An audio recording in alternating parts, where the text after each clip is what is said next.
lily pads. They're so pretty. And I used to live right there. And there's so many new buildings and so many old ones. All of these bars has been here forever, I think. Yeah, this cafe is new. And I wanted to try it out. I saw it yesterday.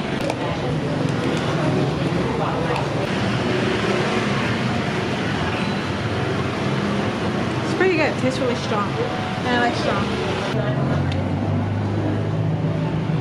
But Simpsons are playing.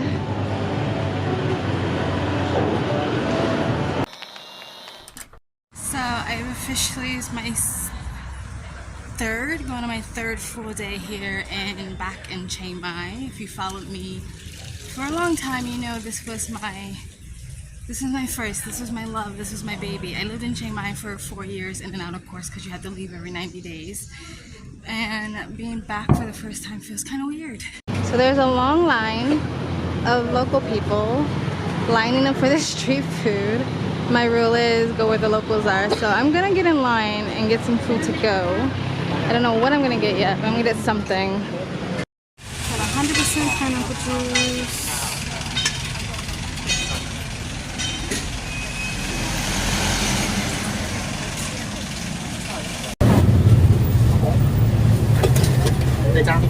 ไส้กรอกครับไม่ครับข้าวไรไข่พะโล้ไม่เอาหมู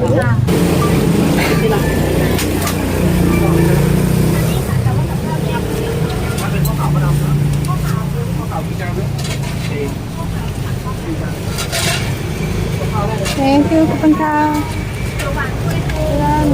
So I stood in that line.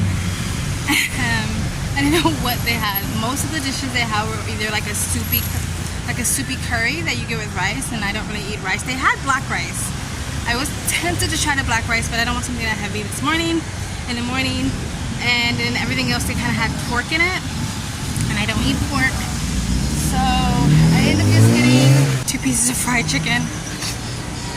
Bug just filled my nose.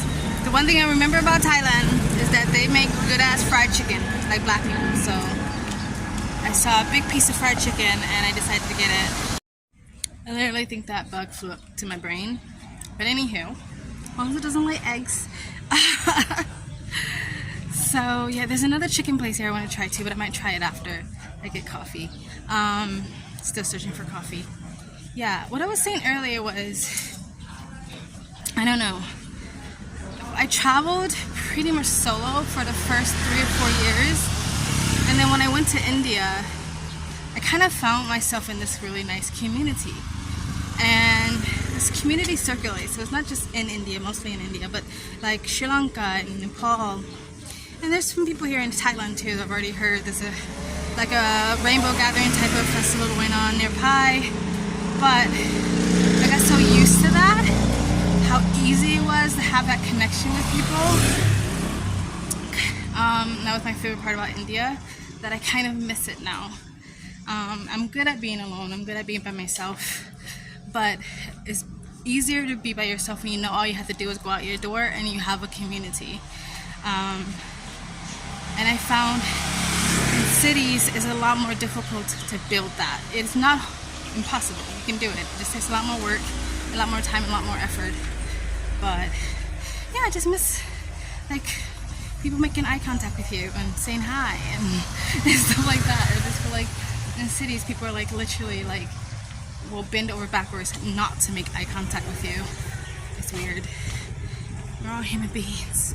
Anyway, I'm glad to be back, and it's interesting and new for me again. But it's just weird not being in that hippie sort of community that I kind of built and learned, grew to love in the 3 years I was away. You know what I mean? Anywho, enough of that. It's not a sad thing, it's just something on my mind. Of course there's similarities between all Asian countries. There's always similarities between every country.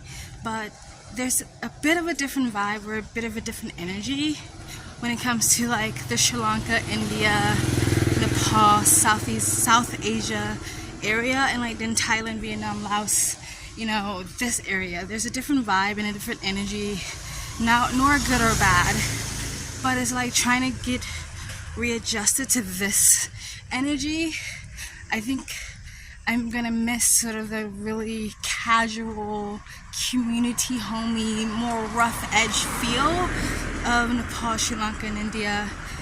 You know, the more community vibe.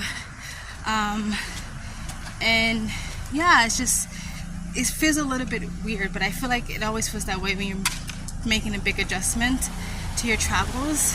You always ask yourself, like, did I make the right decision? Should I just stay where I was? I think I just have to get acclimated again. And I can see myself really getting back into the swing of things in Chiang Mai and getting back into routine and falling back in love with it. It's just the first few days after being on the South Asian side for almost 3 years and then coming back here, it feels a little weird. You know what I mean? Everything's, I don't know, like I just miss the roughness. But I probably can find that again if I go to Pai or Koh Phangan or all the other little small towns and communities. Like even though Chiang Mai can feel like a small city or small town, it's actually it's the second largest city in Thailand.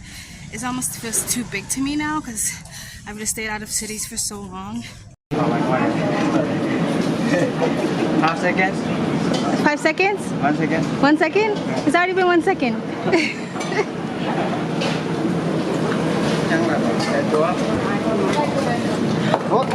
It's okay. My bad. I'm in the way. How much is this one?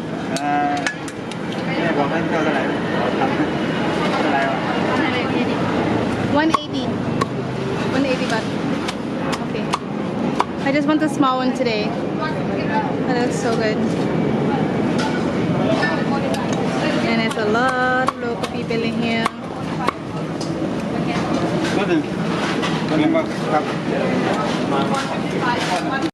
Okay, they didn't have the one I wanted. They only had the little pieces or they had the big pieces, and I don't want a big one right now because I just got 2 big pieces of fried chicken. So maybe tomorrow I'll try this chicken neck. I've never had chicken neck. Yes, I'm black. And they have the spicy sauce with it, which is great. It's like miso sauce.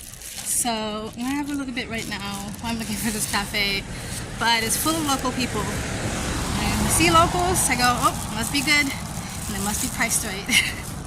So yeah, for the big piece, 180. That's like almost $6. Alright, just had some. It's actually pretty good. It's actually not bad for a chicken neck. It was a little bit more fat on it than I thought it would be. But if the chicken neck is this good, then having a whole chicken must be way better. So it was actually really tasty. I'll eat the rest in a minute. I'm still looking for coffee, but yeah. Yes, I don't know how long I'm gonna stay in Chiang Mai because of that reason. I think it's been a few days and I feel like I just need to get acclimated. Now I can see myself getting into a nice comfortable routine here, but I miss community. It's definitely better here in Chiang Mai than it is in Bangkok. But it's like, I just like walked up to a group of people and asked them, like a group of young people, and said, hey, how's the coffee in this cafe? Because I was looking for a cafe, like I said. And they like looked at me like I was an alien, like why are you talking to us? Where I'm used to being, at least in the last 3 years, it's like they would even invite you to sit down and have coffee with them. You know what I mean? So that's the big difference between cities and small towns. People are just less friendly and less opening, like welcoming. Again, it is better in Chiang Mai. And I do know by living here for 4 years that if you stay here long enough, you find your tribe, but it's not as like easy. It doesn't happen like, you know what I mean? Gotta put more work into it. But I'm just so used to people just being like so more open that I'm like trying to talk to people and like give people eye contact, and it's like not there. It's not happening. I don't know, it's weird. I'm a simple gal. They give me a street with cute little cafes and shops and a little bit of a community, a little bit of art, a little bit of music. I'm happy. I'm ecstatic. Please like, comment, and subscribe. Thank you.